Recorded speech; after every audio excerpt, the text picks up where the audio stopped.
Hi friends, എല്ലാവർക്കും നമസ്കാരം. ലഡു എങ്ങനെയാണ് ഉണ്ടാക്കുന്നത് എന്നാണ് ഞാൻ നിങ്ങളെ കാണിക്കാൻ പോകുന്നത്. അപ്പോൾ ആദ്യമായിട്ട് എൻ്റെ ചാനൽ കാണുന്നവർ ആരെങ്കിലും ഉണ്ടെങ്കിൽ ഒന്ന് സബ്സ്ക്രൈബ് ചെയ്തേക്കണേ. അപ്പോൾ നമുക്ക് വീഡിയോയിലേക്ക് പോകാം. അതിനായിട്ട് ഞാനിവിടെ എടുത്തിരിക്കുന്നത് 200 ഗ്രാം കടലമാവാണ്. പിന്നെ നമുക്ക് ആവശ്യമുള്ളത് ഒരല്പം ഉപ്പാണ്. അല്പം ഉപ്പ് ചേർത്ത് കൊടുക്കാം. പിന്നെ നമുക്ക് ആവശ്യമുള്ളത് മഞ്ഞൾപ്പൊടിയാണ്. ഒരല്പം മഞ്ഞൾപ്പൊടി നമുക്കിവിടെ ചേർക്കാം. നമ്മുടെ ലഡുവിന് ആവശ്യമായ കളർ കിട്ടുന്നതിന് വേണ്ടിയിട്ടാണ് ഞാനിവിടെ മഞ്ഞൾപ്പൊടി ചേർക്കുന്നത്. നമ്മൾ ബേക്കറിയിൽ നിന്നൊക്കെ വാങ്ങിക്കുന്ന ലഡുവിനാണെങ്കിൽ അവർ ചേർക്കുന്ന ഫുഡ് കളറാണ്. അപ്പോൾ നമ്മൾ വീട്ടിലുണ്ടാക്കുകയാണെങ്കിൽ വളരെ ഹെൽത്തി ആയിരിക്കും. അപ്പോൾ നമുക്ക് ഇനി ഇത് കുഴച്ചെടുക്കണം. നമ്മൾ ദോശമാവിനൊക്കെ കുഴയ്ക്കുന്ന ആ ഒരു രീതിയിലാണ് നമ്മളിത് കുഴച്ചെടുക്കേണ്ടത്. അപ്പോൾ ആ ഒരു പരുവത്തിലാകുന്നവരെ നമുക്ക് അല്പം വെള്ളം ചേർത്തിട്ട് അത് മിക്സ് ചെയ്ത് നന്നായിട്ട് എടുക്കണം. അപ്പോൾ ഈ പരുവത്തിലാണ് നമ്മൾ മിക്സ് ചെയ്തെടുക്കേണ്ടത്. ഇവിടെ മിക്സ് റെഡി ആയിട്ടുണ്ട്. പാലിൽ ഞാൻ എണ്ണ ഒഴിച്ച് വെച്ചിട്ടുണ്ട്. എണ്ണ ചൂടാവും. നമ്മൾ ഇട്ടിരിക്കുന്ന മാവ് ഇതുപോലെ ഹോളുള്ള അരിപ്പയിൽ കൂടെ ഇങ്ങനെ ഒഴിച്ചു കൊടുക്കണം. നമ്മൾ ഒഴിച്ച ഭാഗത്ത് തന്നെ ഒഴിച്ചുകൊണ്ടിരിക്കുന്നത്. കുറച്ചങ്ങ് മാറ്റി വെച്ചിട്ടാണ് ഒഴിക്കാൻ, അല്ലെങ്കിൽ വീണ്ടും ആ ഭാഗം കട്ടയായിട്ട് വരും. നമുക്ക് ഒത്തിരി ക്രിസ്പിയാക്കി എടുക്കണ്ട. അല്പം നന്നായിട്ട് ബ്രൗൺ കളർ ആവണം. മാവ് അല്പം ഒന്ന് വെന്ത് കിട്ടിയ ആ യെല്ലോയിഷ് കളറിൽ തന്നെ നമുക്കിതൊന്ന് കോരിയെടുക്കണം. അപ്പം ഞാൻ എടുത്ത മാവെല്ലാം ഇങ്ങനെ വറുത്ത് കോരി വെച്ചിട്ടുണ്ട്.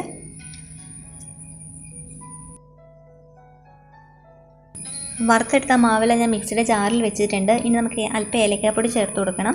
ഇനി നല്ല മണം കിട്ടുന്നതിന് വേണ്ടിയിട്ട് 2-3 ഗ്രാമ്പ് ചേർത്ത് കൊടുക്കണം. ഇനി നമുക്കിതൊന്ന് പൊടിച്ചെടുക്കണം. നന്നായിട്ട് പൊടിക്കേണ്ട, ഏകദേശം ഇതേ പരുവത്തിലാണ് പൊടിച്ചെടുക്കേണ്ടത്. ഇനി നമുക്ക് ഷുഗർ സിറപ്പ് ഉണ്ടാക്കിയെടുക്കേണ്ടത്. അതിനായിട്ട് ഞാൻ 150 ഗ്രാം പഞ്ചസാരയാണ് ഇവിടെ എടുത്തിരിക്കുന്നത്. നമ്മുടെ കടലമാവ് ഏകദേശം 200 ഗ്രാമാണ്. അപ്പോൾ നമുക്ക് 150 ഗ്രാം പഞ്ചസാര ഉപയോഗിച്ചാൽ ലഡുവിന് ആവശ്യത്തിന് മധുരം കിട്ടും. ഇനി പഞ്ചസാര മുങ്ങി നിൽക്കുന്ന രീതിയിൽ വെള്ളം ഒഴിക്കണം. നന്നായിട്ടൊന്ന് മിക്സ് ചെയ്ത് കൊടുക്കണം. പഞ്ചസാര ലൈന് നന്നായി തിളച്ച് വന്നിട്ടുണ്ട്. ഏകദേശം നമ്മുടെ കയ്യിൽ ഒട്ടുന്ന പരുവാകുമ്പോഴാണ് ലൈന് റെഡിയാവുന്നത്. ഇനി നമുക്കിതിലോട്ട് 1 സ്പൂൺ നെയ്യ് ഒഴിച്ച് കൊടുക്കണം. നന്നായിട്ടൊന്ന് മിക്സ് ചെയ്ത് കൊടുക്കാം.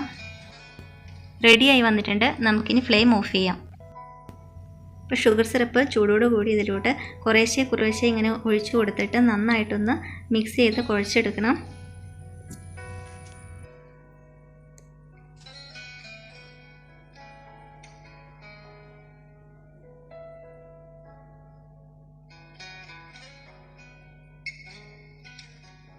നന്നായി കുഴച്ചെടുത്തിട്ടുണ്ട്. ഇനി നന്നായി ചൂടാറുന്നതിന് വേണ്ടിയിട്ടാണ് നമുക്ക് അരമണിക്കൂർ വെയിറ്റ് ചെയ്യാം.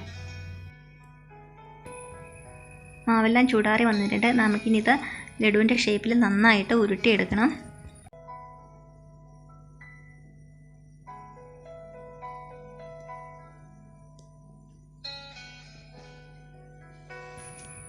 ഇപ്പം ഞാൻ റൗണ്ട് ഷേപ്പിൽ ഉരുട്ടി എടുത്തിട്ടുണ്ട്.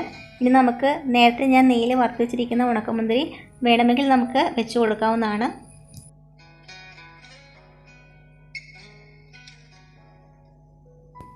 അപ്പോൾ ഓരോന്നായി സാവധാനം നമുക്കിങ്ങനെ ഉരുട്ടിയെടുക്കാം.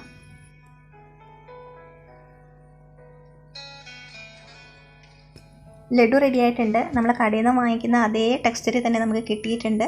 അപ്പോൾ വളരെ ടേസ്റ്റി ആയിട്ട് ലഡു നമുക്ക് കഴിക്കാം. ലഡു റെഡി ആയിട്ടുണ്ട്. അപ്പോൾ നിങ്ങളെല്ലാവരും വീട്ടിലുണ്ടാക്കി നോക്കണം. ഒരു പ്രാവശ്യം നിങ്ങൾ വീട്ടിലുണ്ടാക്കി നോക്കിയാൽ കടയിൽ നിന്ന് വാങ്ങിക്കുകയില്ല. കുട്ടികൾക്കെല്ലാം വളരെ ഇഷ്ടമാവും. അപ്പം നിങ്ങൾക്ക് എൻ്റെ വീഡിയോ ഇഷ്ടമായെങ്കിൽ ലൈക്ക് ചെയ്യുക. നിങ്ങളുടെ അഭിപ്രായങ്ങൾ കമൻറ്റ് ചെയ്യണം.